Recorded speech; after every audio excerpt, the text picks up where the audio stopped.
1부 예배에 꽉 차니까 한편 걱정되는 게 있어요. 2부 예배 시작할 때 텅 비게 돼. 2부 예배도 차고 넘치고 1부 예배도 차고 넘치는 우리 교회 되기를 축원합니다. 데이비드 포스터 월리스라고 하는 미국의 유명한 소설가가 있었습니다.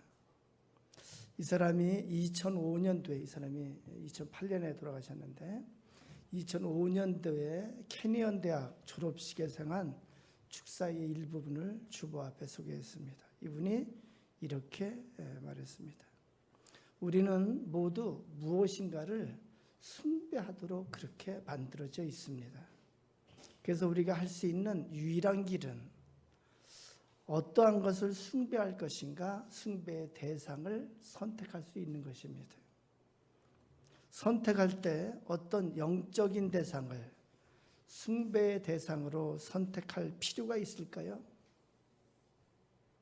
예수 그리스도라든가 알라라든가 야훼라든가 위컨 여신이라든가 아니면 어떤 윤리적 원칙이라든가 이런 대상을 선택할 필요가 있을까요? 있습니다. 꼭 선택해야 할 확실한 이유가 있습니다. 왜냐하면 신이나 영적 대상을 숭배의 대상으로 삼지 않고 그 외의 것을 숭배의 대상으로 삼는다면 반드시 그 숭배의 대상에게 당신이 산채로 잡아먹히게 되기 때문입니다. 돈이나 물질이 숭배의 대상이 된다면, 다시 말해 당신이 돈이나 물질에서 삶의 의미를 찾는다면 그 돈이나 물질이 당신을 향해 너는 이제 그만 가져도 돼 라는 말은 결코 하지 않을 것입니다. 즉 돈이나 물질로 인해서 결코 포만감을 얻을 수 없을 것입니다. 이것이 진리입니다. 혹시 숭배의 대상이 육체이거나 외모의 아름다움이거나 성적 매력이라면 당신은 결국 자신을 추하게 느끼며 평생을 보내게 될 것입니다. 어떤 의미에서 우리 모두는 이러한 진리를 이미 잘 알고 있습니다. 이것은 신화에도 나오고 속담에도 나오고 우화에도 늘 나옵니다. 인류가 간직하고 있는 위대한 이야기들의 배대는 대부분 이런 내용이라 할 수 있습니다. 문제는 일상의 삶에서 이러한 진리를 인식하며 사느냐는 것입니다. 힘과 권력을 숭상하게 되면 당신이 결국 깨닫게 되는 것은 자신의 약함과 무력함과 두려움뿐입니다. 그리고 그 두려움을 물리치기 위해 당신은 더욱 큰 힘을 찾아 헤맬 것입니다. 지식과 지성을 숭배하고 지혜와 명철을 추구한다면 결국 자신에 대한 우매함의 깨달음과 자신의 거짓됨을 느끼게 될 것입니다. 또한 당신은 남이 당신의 우매함과 거짓됨을 알게 될까 봐 두려움에 사로잡히게 될 것입니다. 이런 식으로 계속 이어질 것입니다. 어떠한 형태를 숭배의 대상으로 삼는 것이 잘못이라는 것은 그것들이 악하다거나 죄악이라서가 아닙니다. 문제는 그것들이 무의식적으로 숭배의 대상이 되어서 당신을 지배하게 된다는 점 때문에 그렇습니다. 바로 디폴트 세팅인 탓입니다. 여기까지예요. 그 뒤에도 계속해야 되는데, 월리스가 말하는 디폴트 세팅이란 것은 우리가 잘 아는 초기 설정을 의미합니다. 내 컴퓨터의 디폴트 세팅으로 윈도우를 설정하면 내 컴퓨터는 윈도우 프로그램에 의해서 모든 것이 작동되게 됩니다. 인터넷의 시작 페이지를 네이버로 설정하면은 인터넷 시작과 동시에 네이버의 그 창이 뜨는 것과 마찬가지입니다. 각 사람에게도 무엇인가로 디폴트 세팅이 되어 있습니다. 그가 무엇인가를 숭배하며 살도록 되어 있습니다. 다시 말하면은 돈이라든가 힘과 권력이라든가 학문과 지식이라든가 명예라든가 쾌락이나 성과 같은 것을 숭배하도록 기본 설정되었다는 것입니다. 이것이 여기서 월리스가 말하는 거예요. 여러분 한번 생각해 볼까요?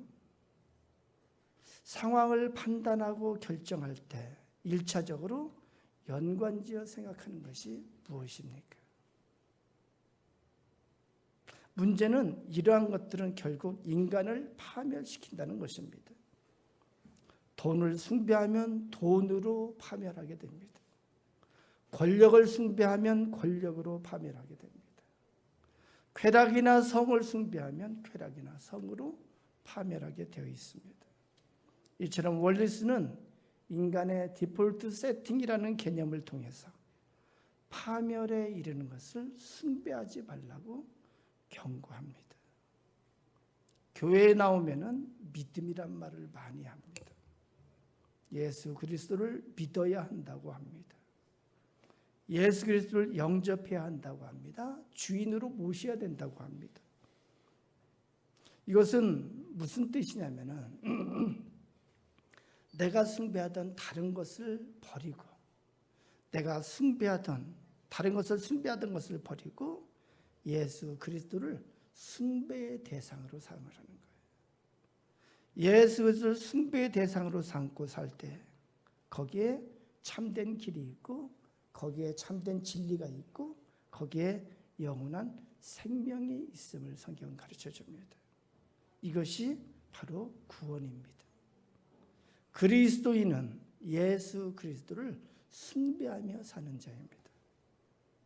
오늘 본문으로 들어갑니다.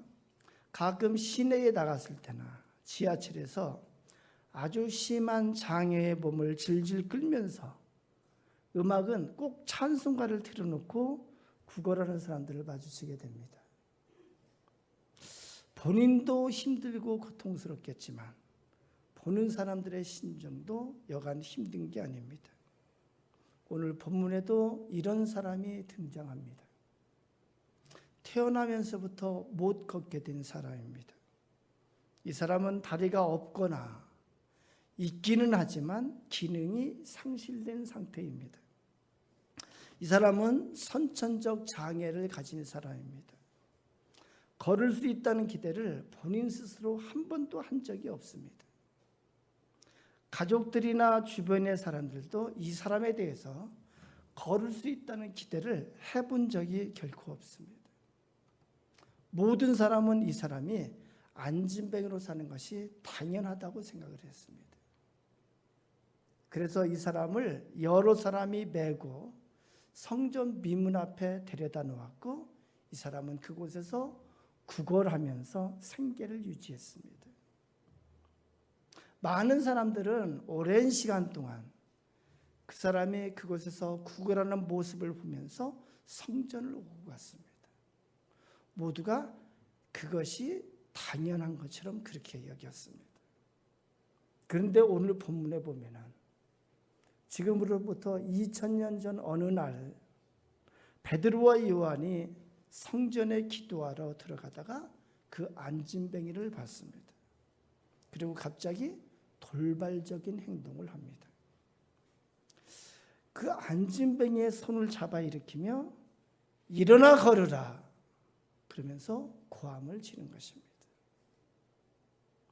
일어나 걸으라. 말도 안 되는 일을 한 것입니다. 이 사람은 일어날 수가 없습니다. 이 사람은 걸을 수도 없는 사람입니다. 2절에 보면은 나면서부터 못 걷게 된 사람입니다. 이 사람은 안진뱅이로 40년을 지냈습니다. 수십 년을 앉아서 생활했던 사람이 단번에 일어난다는 것은 불가능합니다. 만일 손을 잡아 일으켰는데 일어나지 못하고 걷지 못한다면 제자들은 큰 망신을 당하게 되고 큰 비난을 당할 수밖에 없습니다. 이런 자를 잡아 일으키는 것은 그 자체가 범죄와 같습니다. 이 사람을 농락하는 것입니다. 이 사람에게 수치와 모욕을 주는 행위이기도 합니다. 그런데 왜 되지도 않는 일어나 걸으라고 하는 일을 말하고 그렇게 잡아 일으켰을까요? 결과부터 보셔야 합니다. 그렇게 잡아 일으켰을 때 눈으로 보면서도 믿을 수 없는 일이 모두가 보는 앞에서 공개적으로 일어났습니다. 7절에서 9절을 보면은 이 안진뱅이의 발과 발목이 힘을 얻었습니다. 베드로의 손을 잡고 일어났습니다. 뛰어서서 걸었습니다. 모든 백성들이 그가 걷는 것을 보았습니다. 어떻게 이런 일이 가능할까요? 베드로와 요한의 영적인 능력이 엄청나서 이런 일을 행한 것입니까? 아닙니다. 그가 일어나 걸을 수 있게 된 것은 6절 때문입니다. 우리 6절 한번 같이 읽어볼까요? 6절입니다. 시작. 베드로가 이르되 은과 금은 내게 없거니와 내게 있는 이것을 내게 주노니 나사렛 예수 그리스도의 이름으로 일어나 걸으라. 나사렛 예수 그리스도의 이름으로 일어나 걸으라. 예수 그리스도께서 그를 일어나 걷게 하셨습니다. 예수님께서 이 안진뱅이를 일어나 걷게 하셨습니다. 왜 예수님이 이런 일을 하셨을까요?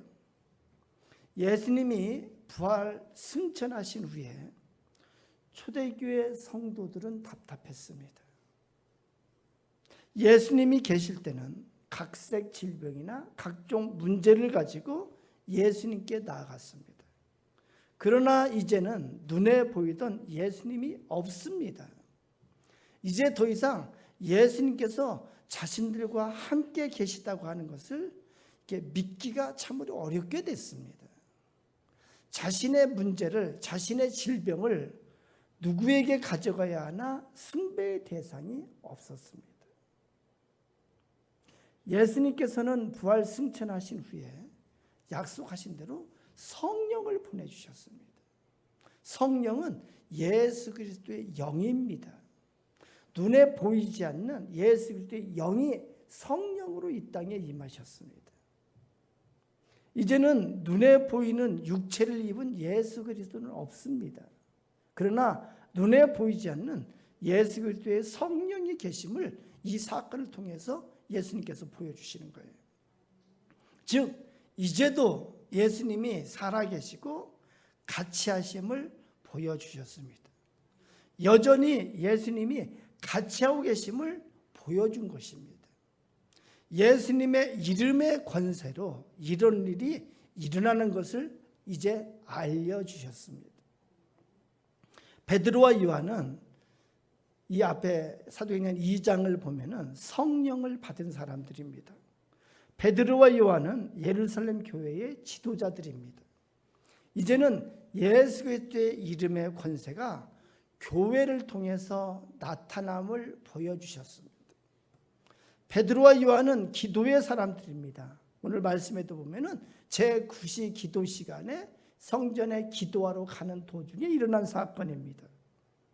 이제는 예수 그리스도께서 기도의 사람을 통해서 역사하심을 보여주셨습니다. 기도는 예수 그리스도께서 역사하시는 통로입니다. 기도는 예수 그리스도의 이름의 능력이 나타나는 길입니다. 베드로와 요한의 능력으로는 아무도 일어나 걷게 할 수 없습니다.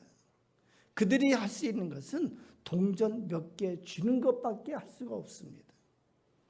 하지만 예수 그리스도의 이름은 어떤 자라도 일어나 걷게 하는 능력입니다. 나사렛 예수의 이름만이 이런 이적을 일으키는 유일한 권세입니다. 일어나 걷게 하는 역사는 지금도 교회를 통해서 계속 진행되고 있습니다. 지금도 예수 그리스도의 영 성령께서는 교회를 통하여 일어나 걷게 하는 능력으로 나타나십니다. 예수님의 승천 이후 초대교회에는 성령님을 통해 일어나 걷게 되는 역사들이 계속 나타났습니다. 지금도 성령님은 교회를 통해서 일어나 걷게 하시는 역사를 나타내 보여주고 있습니다. 우리 교회가 개척될 때 우리 교회 모교회가 수정교회였습니다.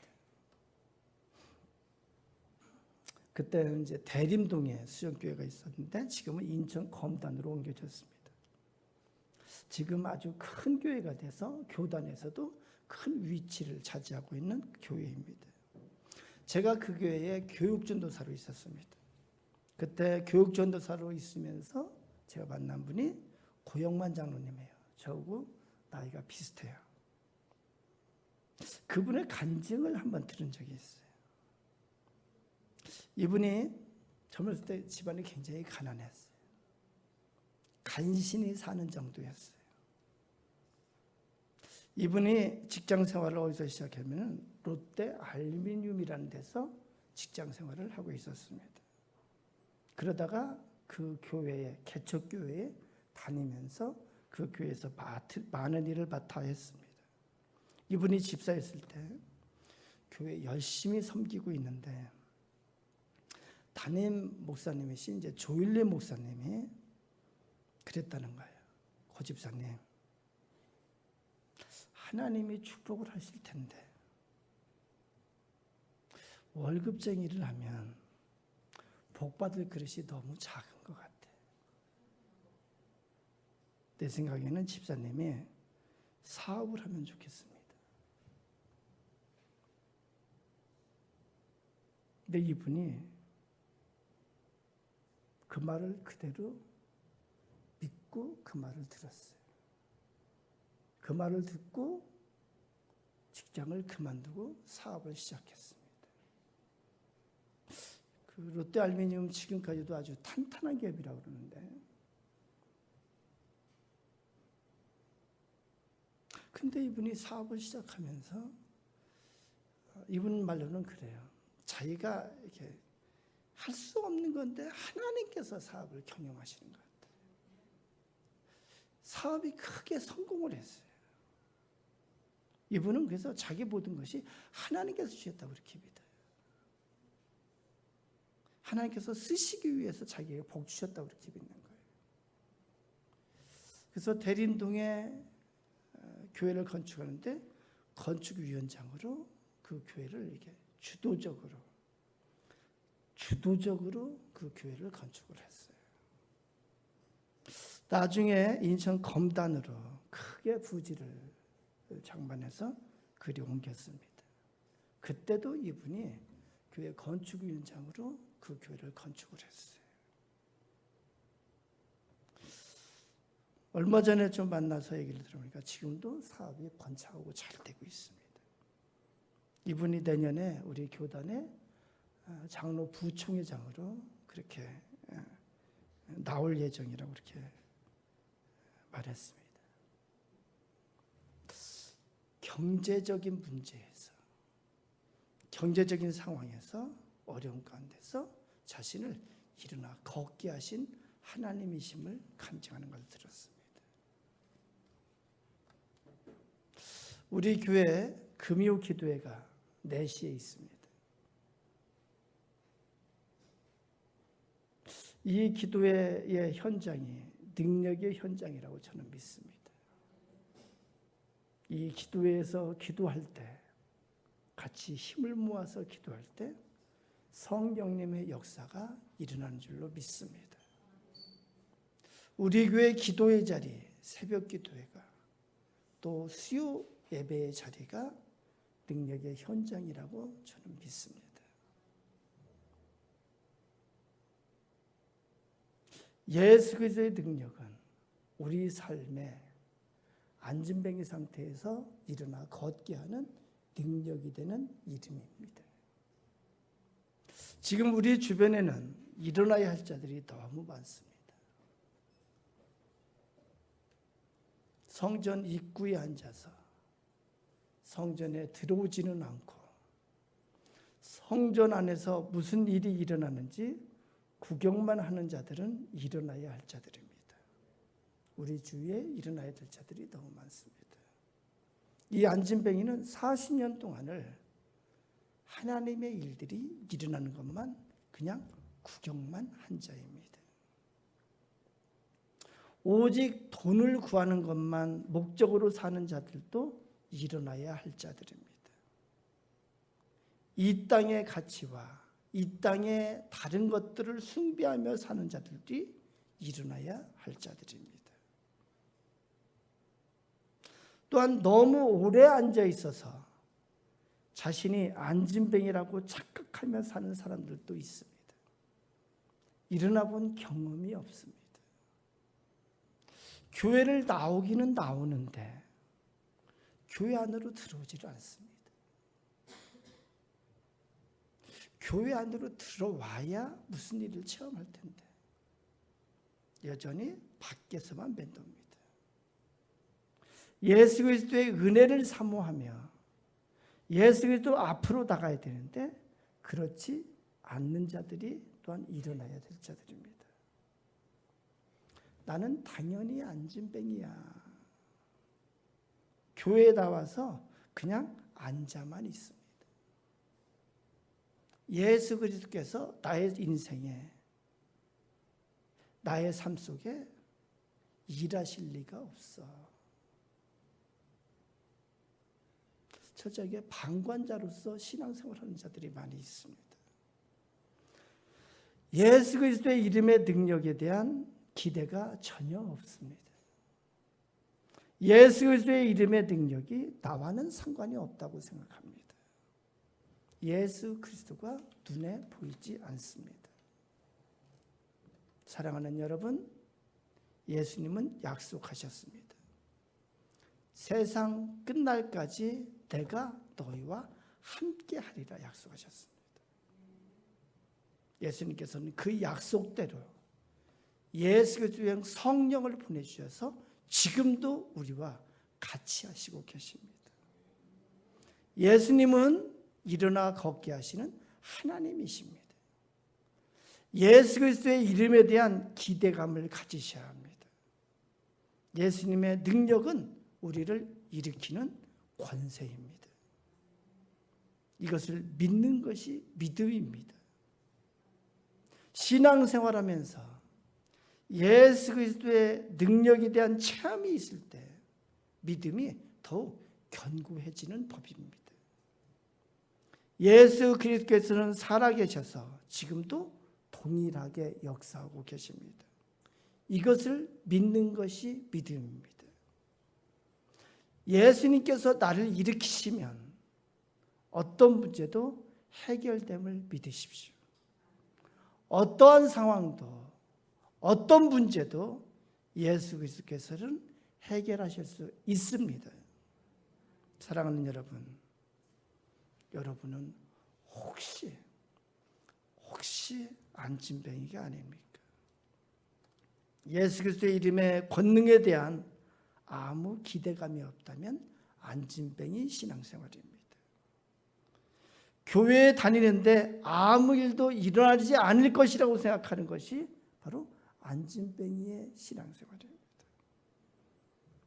오늘 이 시간 예수 그리스도의 이름으로 당장 일어나십시오. 우리 한번 해봤으면 좋겠어요. 제가 일어나 걸으라 하면 여러분 아멘으로 그렇게 일어나 걷는 시간이 되기를 축원합니다. 예수 그리스도의 이름으로 일어나 걸으라. 질병에서 일어나 걸으라. 연약함에서 일어나 걸으라. 경제적인 결핍에서 일어나 걸으라. 두려움에서 일어나 걸으라. 실패에서 일어나 걸으라. 낙심에서 일어나 걸으라. 부정적인 생각에서 일어나 걸으라. 시기와 질투에서 일어나 걸으라. 분노와 혈기에서 일어나 걸으라. 원망과 불평에서 일어나 걸으라. 험담과 비판에서 일어나 걸으라. 나쁜 습관에서 일어나 걸으라. 식어버린 열정에서 일어나 걸으라. 불신앙에서 일어나 걸으라. 사랑하는 여러분, 오늘은 일어나 걷는 날입니다. 이제는 걷고 뛰면서 하나님을 찬양해야 합니다. 이제는 교회에 속한 자가 되십시오. 걷고 뛰는 것은 교회의 일꾼이 되는 것입니다. 이제는 같이 걷고 뛰는 우리 하나 가족이 모두 되시기를